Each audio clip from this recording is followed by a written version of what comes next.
Hello everyone, welcome to Prateek IQ। BPSC previous year question series में आज हम लोग देखेंगे भारतीय अर्थव्यवस्था के क्वेश्चन और आज का लेक्चर इस सीरीज का पार्ट 1 है। तो आते हैं आज के पहले क्वेश्चन पे। भारत की राष्ट्रीय आय का मुख्य स्रोत क्या है? आपके पास ऑप्शन है। ऑप्शन ए उद्योग, ऑप्शन बी कृषि, ऑप्शन सी जंगल, ऑप्शन डी विदेशी व्यापार। तो करेक्ट आंसर क्या हो जाएगा? ऑप्शन बी कृषि। लेकिन जब क्वेश्चन पूछा गया था तब का आंसर क्या था? बी कृषि 1994 में। और 2020-21 के अनुसार 2020-21 के अकॉर्डिंग हमें करंट डाटा पे ध्यान देना है। तो 2020-21 में जो जीवीए होता है, सकल मूल्य वृद्धि में जीवीए में योगदान की दृष्टि इस प्रकार है। सेवा क्षेत्र में कितना है? सेवा क्षेत्र में सबसे ज़्यादा है 54%। सेवा क्षेत्र में आपका है 54%। फिर आता है विनिर्माण क्षेत्र या औद्योगिक क्षेत्र में कितना है? 26%। और कृषि में कितना है? कृषि में है आपका 20%। तो हमें करंट डाटा पे फोकस करना है। करंट में क्या है? सेवा क्षेत्र में 54% है, विनिर्माण क्षेत्र या औद्योगिक क्षेत्र में कितना है? 26%। और कृषि में कितना है? 20% 2020-21 के डाटा के अकॉर्डिंग। नेक्स्ट क्वेश्चन पे आते हैं, क्वेश्चन नंबर 2 पे। भारत की उन्नति संतोषजनक रही है।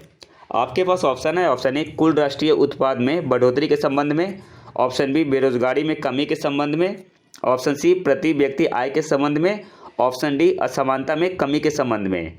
तो करेक्ट आंसर क्या हो जाएगा? तो संतोषजनक तो कहीं नहीं है, बट आप ऑप्शन में अगर चूज करोगे तो सबसे करेक्ट आंसर एक्यूरेट क्या मिलेगा? Option A will be the correct answer. कुल राष्ट्रीय उत्पाद में बढ़ोतरी के संबंध में ऑप्शन ए आपका यहाँ पे सही आंसर हो जाएगा। नेक्स्ट क्वेश्चन पे आते हैं, क्वेश्चन नंबर 3 में। भारत में राष्ट्रीय आय की गणना में एक समस्या है। आपके पास ऑप्शन है। ऑप्शन ए अल्प रोजगार, ऑप्शन बी मुद्रास्फीति, ऑप्शन सी बचत का निम्न स्तर, ऑप्शन डी असंगठित क्षेत्र, ऑप्शन ई उपयुक्त में से कोई नहीं या एक से अधिक। तो यहाँ पे आपका करेक्ट आंसर क्या हो जाएगा? Option D will be the correct answer, असंगठित क्षेत्र। राष्ट्रीय आय की गणना में एक समस्या है, असंगठित क्षेत्र। नेक्स्ट क्वेश्चन पे आते हैं, क्वेश्चन नंबर 4 पे। भारत में राष्ट्रीय आय समंकों का आकलन किसके द्वारा किया जाता है? आपके पास ऑप्शन है। ऑप्शन ए योजना आयोग, ऑप्शन बी भारतीय रिजर्व बैंक, ऑप्शन सी वित्त मंत्रालय, ऑप्शन डी केंद्रीय सांख्यिकी संगठन, जिसे क्या बोलते हैं? CSO। अब क्या नाम हो गया? NSO। तो यहाँ पे आपका करेक्ट आंसर क्या हो जाएगा? Option D will be the correct answer, केंद्रीय सांख्यिकी संगठन। Option D will be the correct answer. और वर्तमान में राष्ट्रीय आय का आधार वर्ष क्या है? 2011-12। राष्ट्रीय आय का आधार वर्ष क्या है? 2011-12। नेक्स्ट क्वेश्चन पे आते हैं, क्वेश्चन नंबर 5 पे।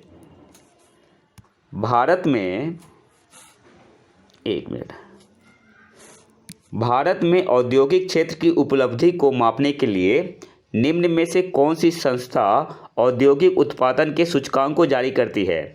आपके पास ऑप्शन है। ऑप्शन ए NSSO, राष्ट्रीय प्रतिदर्श सर्वेक्षण कार्यालय, ऑप्शन बी भारतीय रिजर्व बैंक, ऑप्शन सी केंद्रीय सांख्यिकी कार्यालय, ऑप्शन डी भारतीय सांख्यिकी संस्थान ISI, ऑप्शन ई उपयुक्त में से कोई नहीं या एक से अधिक। तो यहाँ पे करेक्ट आंसर क्या हो जाएगा? करेक्ट आंसर क्या होगा यहाँ पे? Option C will be the correct answer, CSO। Correct answer आपका यहाँ पे हो जाएगा option C, CSO। Next question पे आता है, क्वेश्चन नंबर 6 पे।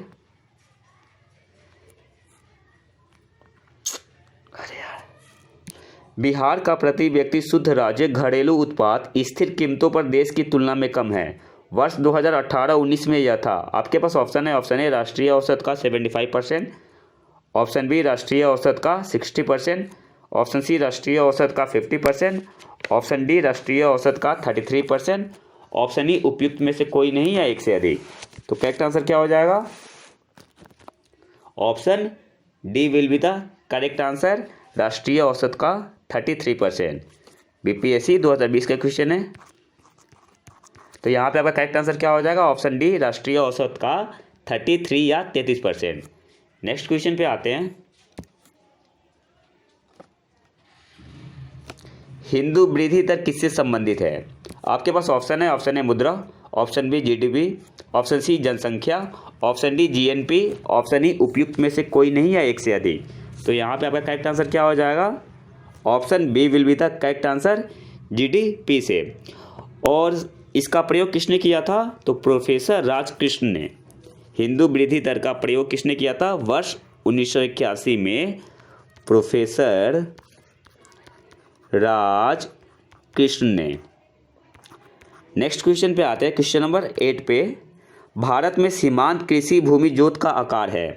आपके पास ऑप्शन है, ऑप्शन ए 5 हेक्टेयर से ज़्यादा, ऑप्शन बी 2 हेक्टेयर से 4 हेक्टेयर, ऑप्शन सी 1 हेक्टेयर से 2 हेक्टेयर, ऑप्शन डी 1 हेक्टेयर से कम, ऑप्शन ई उपयुक्त में से कोई नहीं या एक से अधिक। तो करेक्ट आंसर क्या हो जाएगा? Option D will be the correct answer, 1 hectare से कम। भारत में सीमांत कृषि भूमि जोत का आकार है 1 हेक्टेयर से कम। नेक्स्ट क्वेश्चन पे आते हैं। अगर आपसे पूछे कि छोटी जोत का कितना है, तो 1 हेक्टेयर से 2 हेक्टेयर। अगर छोटी जोत का पूछते तो 1 से 2 हेक्टेयर आता है। और मध्यम जोत का पूछते तो 4 से 10, मध्यम का पूछते तो 4 से 10, और बड़ी जोत का पूछते तो 10 हेक्टेयर से अधिक। नेक्स्ट क्वेश्चन पे आते हैं, क्वेश्चन नंबर 9 पे। बिहार में कृषि भूमि की जोतों का औसतन आकार दूसरे राज्यों की तुलना में है। आपके पास ऑप्शन है, ऑप्शन ए न्यूनतम, ऑप्शन बी न्यूनतम से द्वितीय, ऑप्शन सी उच्चतम, ऑप्शन डी उच्चतम से द्वितीय, ऑप्शन ई उपयुक्त में से कोई नहीं या एक से अधिक। तो करेक्ट आंसर आपका क्या हो जाएगा यहाँ पे? Option B will be the correct answer, न्यूनतम से द्वितीय। ऑप्शन बी आपका सही आंसर हो जाएगा। नेक्स्ट क्वेश्चन पे आते हैं, क्वेश्चन नंबर 10 पे। भारत में न्यूनतम समर्थन मूल्य का निर्धारण कौन करता है? आपके पास ऑप्शन है, ऑप्शन ए कृषि लागत एवं मूल्य आयोग, ऑप्शन बी कृषि मंत्रालय, ऑप्शन सी वित्त आयोग, option D NABARD, option E उपयुक्त में से कोई नहीं या एक से अधिक। तो करेक्ट आंसर क्या हो जाएगा? Option A will be the correct answer, कृषि लागत एवं मूल्य आयोग। और आपको बताना है कि नाबार्ड का चेयरमैन कौन है और इसकी स्थापना कब हुई थी। नेक्स्ट क्वेश्चन पे आते हैं, क्वेश्चन नंबर 11 पे। भारत में अर्थ शोधन निवारण अधिनियम कब से लागू हुआ? आपके पास ऑप्शन है, option A 1998, option B 1999, option C 2001, option D 2005, option E उपयुक्त में से कोई नहीं या एक से अधिक। तो करेक्ट आंसर क्या होगा यहाँ पे? भारत में अर्थ शोधन निवारण अधिनियम 2005 में लागू हुआ था। तो ऑप्शन डी आपका यहाँ पे सही आंसर हो जाएगा। नेक्स्ट क्वेश्चन पे आते हैं, क्वेश्चन नंबर 12 पे। ट्रिम्स से क्या बनता है? आपके पास ऑप्शन है, ऑप्शन ए व्यापार संबंधित आय उपाय, ऑप्शन बी व्यापार संबंधित प्रोत्साहन उपाय, ऑप्शन सी व्यापार संबंधित निवेश उपाय, ऑप्शन डी व्यापार संबंधित अभिनव उपाय, ऑप्शन ई उपयुक्त में से कोई नहीं या एक से अधिक। तो करेक्ट आंसर क्या हो जाएगा? Option C will be the correct answer.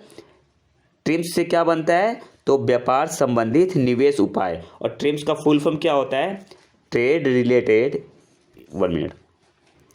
TRIMS का फुल फॉर्म क्या होता है? Trade related investment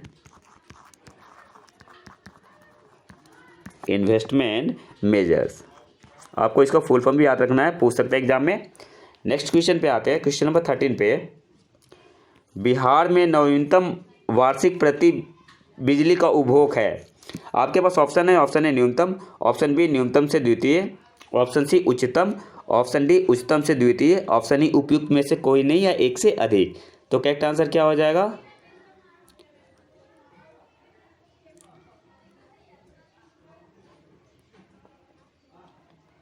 option A will be the correct answer, न्यूनतम। बिहार में न्यूनतम वार्षिक प्रति व्यक्ति बिजली का उपभोग है न्यूनतम। ऑप्शन ए आपका यहाँ पे सही आंसर हो जाएगा। वर्ष 2021 के अकॉर्डिंग, वर्ष 2020-21 के इकोनॉमिक सर्वे के अकॉर्डिंग बिहार में प्रति व्यक्ति बिजली उपभोग कितना है? तो 332 किलोवाट पर आवर। आपको इस डाटा को याद रखना होगा कि वर्तमान में बिहार आर्थिक सर्वेक्षण 2020-21 के अनुसार बिहार में प्रति व्यक्ति बिजली उपभोग वर्ष 2019-20 में कितना है? तो कितना था? 332 किलोवाट पर आवर। तो करेक्ट आंसर क्या हो जाएगा यहाँ पे? Option A will be the correct answer, न्यूनतम। नेक्स्ट क्वेश्चन पे आते हैं, क्वेश्चन नंबर 14 पे। भारत में किस राज्य में कपास का औसतन उत्पादन सर्वाधिक है? आपके पास ऑप्शन है, option A Paschim Bangal, option B Bihar, option C Assam, option D Andhra Pradesh, option E उपयुक्त में से कोई नहीं या एक से अधिक। तो करेक्ट आंसर क्या हो जाएगा? Option D will be the correct answer, Andhra Pradesh. Correct answer क्या हो जाएगा? Option D. नेक्स्ट क्वेश्चन पे आते हैं, क्वेश्चन नंबर 15 पे। निम्न में से कौन सा एक 20वीं शताब्दी के 60वें दशक के अंतिम दौर की हरित क्रांति की प्रकृति का सबसे उचित वर्णन करता है? आपके पास ऑप्शन है, ऑप्शन ए हरी सब्जियों की अत्यधिक खेती, ऑप्शन बी गहन कृषि जिला कार्यक्रम, ऑप्शन सी उच्च उपज किस्म कार्यक्रम, ऑप्शन डी बीज उर्वरक जल तकनीकी, ऑप्शन ई उपयुक्त में से कोई नहीं या एक से अधिक। तो करेक्ट आंसर क्या हो जाएगा? Option E will be the correct answer, क्योंकि सी भी सही है, उच्च उपज किस कार्यक्रम भी है और बीज उर्वरक जल तकनीक भी है। तो करेक्ट आंसर क्या हो जाएगा? Option E. नेक्स्ट क्वेश्चन पे आते हैं, क्वेश्चन नंबर 16 पे। बिहार में प्रति 1 लाख जनसंख्या पर सड़क की लंबाई है। आपके पास ऑप्शन है, ऑप्शन ए न्यूनतम, ऑप्शन बी न्यूनतम से द्वितीय, ऑप्शन सी उच्चतम, ऑप्शन डी उच्चतम से द्वितीय, ऑप्शन ई उपयुक्त में से कोई नहीं या एक से अधिक। तो करेक्ट आंसर क्या हो जाएगा? Option A will be the correct answer, न्यूनतम। बिहार आर्थिक समीक्षा 2019-20 के अनुसार वर्ष 2017 में राष्ट्रीय औसत पर प्रति 1 लाख लोगों पर लगभग 386 किलोमीटर सड़क है। इस डाटा को याद करना होगा, कितना है? 386 किलोमीटर सड़क है।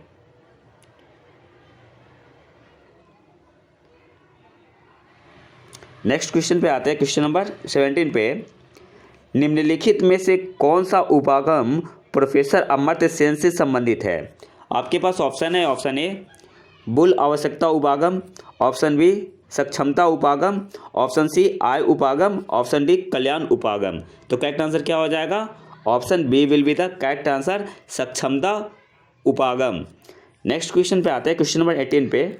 भारत के सकल घरेलू उत्पाद में कृषि एवं उससे संबंधित प्रक्षेत्र का अंश है। आपके पास ऑप्शन है, option A 22%, option B 80%, option C 33%, option D 15%। तो करेक्ट आंसर क्या हो जाएगा? जब क्वेश्चन पूछा था 2008-9 में, उस समय कितना था? 15%। तो करेक्ट आंसर क्या हो जाएगा? Option D. लेकिन 2020-21 के आर्थिक समीक्षा के अनुसार वर्तमान में सकल मूल्य वृद्धि या जीवीए में कृषि की भागीदारी वर्ष 2019-20 में कितनी है? 17.8%। किसके अकॉर्डिंग? तो 2020-21 के इकोनॉमिक सर्वे के अकॉर्डिंग 2019-20 में कितना था? 17.8%। तो हमें इस डाटा को याद रखना है, कितना है? 17.8%। नेक्स्ट क्वेश्चन पे आता है, क्वेश्चन नंबर 19 पे। निम्नलिखित में से कौन सा एक राष्ट्रीय खाद्य सुरक्षा मिशन में शामिल नहीं है? आपके पास ऑप्शन है, ऑप्शन ए तिलहन, ऑप्शन बी गेहूँ, ऑप्शन सी चावल, ऑप्शन डी दाल। तो करेक्ट आंसर क्या हो जाएगा? Option A will be the correct answer, तिलहन राष्ट्रीय खाद्य सुरक्षा मिशन में शामिल नहीं है। और आज के आखिरी क्वेश्चन पे आते हैं। भारत में खाद्य प्रबंधन का निम्न में से कौन सा एक उद्देश्य नहीं है? खाद्यान्नों का वितरण, ऑप्शन बी खाद्यान्नों का खरीद, ऑप्शन सी खाद्यान्नों के बफर स्टॉक का रख रखाव, ऑप्शन डी खाद्यान्नों का निर्यात, ऑप्शन ई उपयुक्त में से कोई नहीं या एक से अधिक। तो करेक्ट आंसर क्या हो जाएगा? Option D will be the correct answer, खाद्यान्नों का निर्यात। तो ये तो था हमारा आज का लेक्चर। अगर वीडियो पसंद है तो लाइक करें और चैनल को सब्सक्राइब जरूर कर लें। मिलते हैं नए वीडियो में नए टॉपिक के साथ। तब तक के लिए नमस्कार, जय हिंद।